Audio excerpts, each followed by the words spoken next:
Hey, Professor Randon and everyone else. This is my final prototype for the game design course.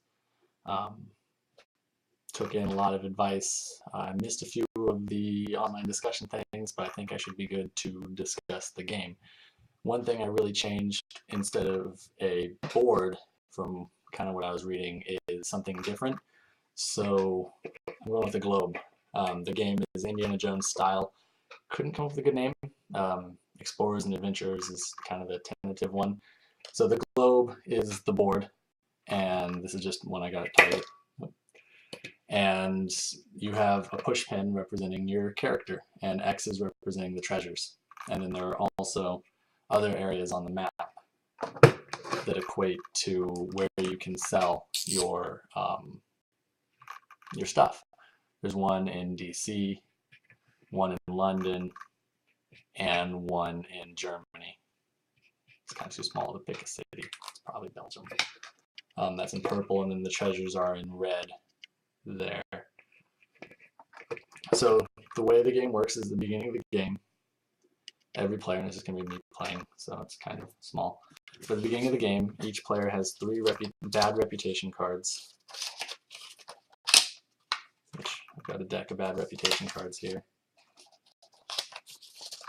Then you also have 3 from wits. I have my wits deck here. Wits are things to get out of situations or things that make you money because you're smart.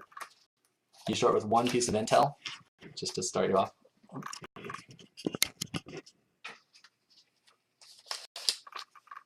And then you start with 1 travel card for how you're walking about. Looks like my camera is really dumb. I'm gonna fix it. There. Alright. So I got walking. Good. So you have a hand, full hand here of 8 cards. And so what you do is the player with the, there's 2 steps to the turn. There's the acquisition turn and the adventure turn. In the acquisition turn, you're trying to get intelligence on how to go adventure, because you're trying to find artifacts to bring them back to sell. You can sell them in 3 places, like I said, America, England, and Germany. If you sell it in, this is all based in World War II, just like Indiana Jones, not the 4th one, because that one doesn't exist. So if you sell in England, you get +1 reputation because you're basically donating it. You do get $300 for it. In America, you sell it for $500 straight up, no good, no bad. And if you sell it to Germany, you get -1 reputation and $700. And the money comes into play a lot later.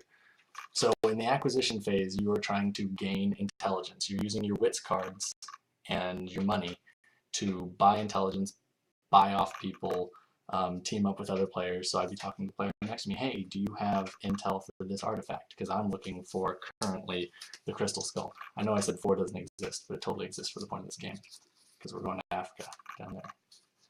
So the way it works is I'd be talking to the person next to me. I don't have any money right now, so I couldn't really buy intelligence from them. But looking at my wits cards, what do I have? I have teaching, gain $100. But then the acquisition turn ends because, for me, because I'm teaching. So I get $100. So I keep that there to represent my 100. Then all the other players finish their acquisition turn. You want to do everything in the acquisition turn before you play a card that says your acquisition turn ends. So there's a little bit of skill in when do you use your cards and when do you use your communication with other players. So the game's been going on a while. This turn's over. Then all the other players finish their turn. Then I can choose to travel. As you can see, I'm starting off in England. My little push pin there. And I'm going to go to, well, I guess I'm going to Russia, because that one's the easiest one to get to. So no longer the crystal skull. I forget who I put in Russia. Crystal skull for this purpose of this. So it is, you use lat long squares to figure out where you have to go. And I'm going to be going 1, 2, 3, 4, 5, 6. Right now, the only form of transportation I have is walking. Walking, I can move 1 square for free in an adventure turn. Not a lot. So let's see what else I can do, because I can also use my wits cards, and I can also use my bad reputation cards to either stumble up my opponents or make myself go faster.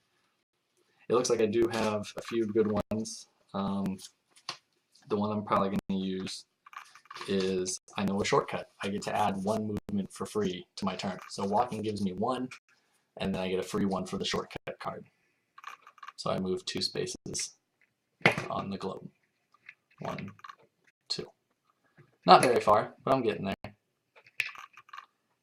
Alright, turn's over. Start of turn 2. Turn 2 starts, everyone draws a wits card. Now, if you had more than 5 good reputation, you also draw a good reputation card. I don't have that. In order to gain good reputation, you have to have other players, and you also have to have gained some artifacts, and maybe some wits cards can do it. So let's see what I have.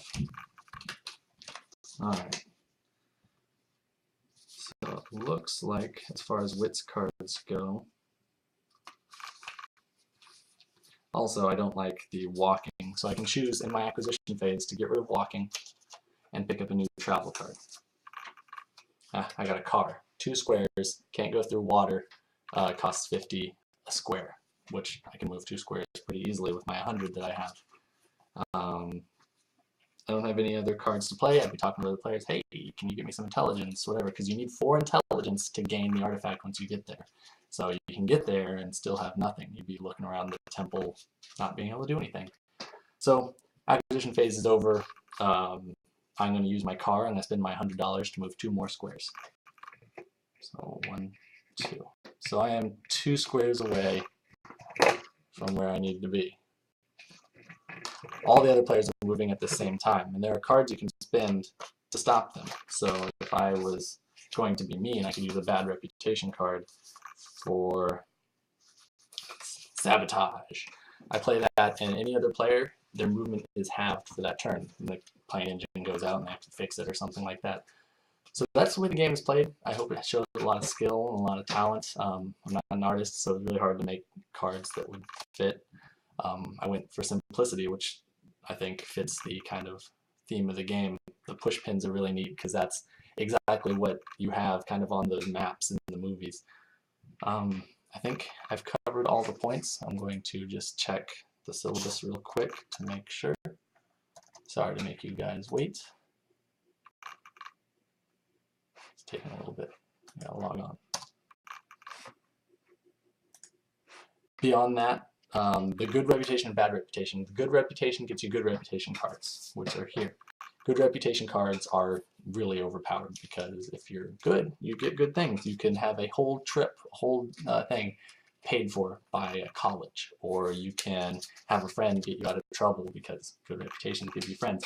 But bad reputation is even more overpowered, but it gets you lower on that track, which has some negative points to it. So I could spend $100 to pay someone off to not give intelligence when another player pays for it, or gain $500. So bad reputation cards can give you a lot of big boost really early on, but they're probably not worth it.